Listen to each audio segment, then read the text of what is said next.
Դահլիճում ազատ տեղերի մասով Հայաստանի Հանրապետության ազգային ժողովում բոլոր լսումները, որոնք ես գիտեմ, որ տեղի են ունեցել են առնվազն 200 հոգանոց մուտք ունեցողների ցուցակ, որտեղ լսումները տևում են, կոնկրետ մերը 6 ժամ, լինում են մարդիկ, որոնք դասախոսում են այլ վայրում, աշխատում են, ընթացքում գալիս են, մտնում են եւ այլն եւ այլն։ Իսկ դահլիճը ունի 160 տեղ։ Ձեր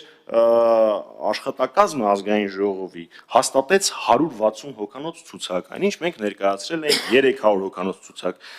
Տրամաբանական է, մարդիկ, որոնք կեսից պետք է գային, իրանց տեղերը դատարկ էր, այդտեղ որևէ արտառոցման չկա։ Այո, դուք խոչընդոտել եք, որովհետև չեք հաստատել են ցուցակը, որը մենք ներկայացրել ենք։ Ժողովուրդ, թարգեք այդ մեզ խորհուրդ տալը, թե որ գործիքով մենք իշխանապողություն Հայաստանում իրականացնենք։ Կես տարուց ընտրություն է։ Հա, կես տարուց ընտրություն է։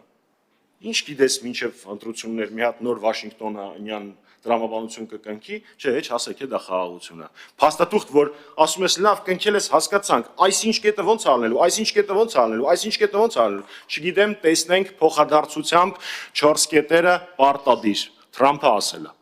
Համարը ունեմ։ Այ մի հատ էլ այտենց փաստաթղթի կնքում չեմ ուզում մինչև ընտրությունները, դրա համար ուզում եմ որ առաջ այս փոփոխությունը տեղի ունենա։ Իմպիչմենտի գործընթացը վաղուց է սկսված, եւ մենք ասել ենք, որ մինչև 54 ստորագրություն չլինի, մենք այն չենք ներկայացնելու։ Հա, Հայաստանում ընդդիմադիր թիմ ղեկավարների վերաբերյալ գնաք կպատմեք Մամիկոն Ասլանյանին, որը ձեզ հաղթեց ու հետո բանտարկվեց։ Ու նաև էլի տենց դեպքեր կան, Երևանի քաղաքապետարան, Երևանի ավականու ընտրությունն էլ տենց ոնց որ այդքան էլ հարթ չէր, մինչև այս ընտրությունը Գյումրիում էլ նման օրինակ պատմություն կար, որ տենց պետք չի էլի։ Մեկ էլ ժողովրդավարության եւ տենց ծիածանների մասին կպատմեք Արմեն Գրիգորյանի հարազատների։ Հա։ Կամ կպատմեք Սամվել Վարդանյանին, ում խոշտանգել են ոստիկանական մեքենայի մեջ։ Կամ կպատմեք լրագրողներին, որոնց Անդրանիկ Քոչարյանը եւ այլ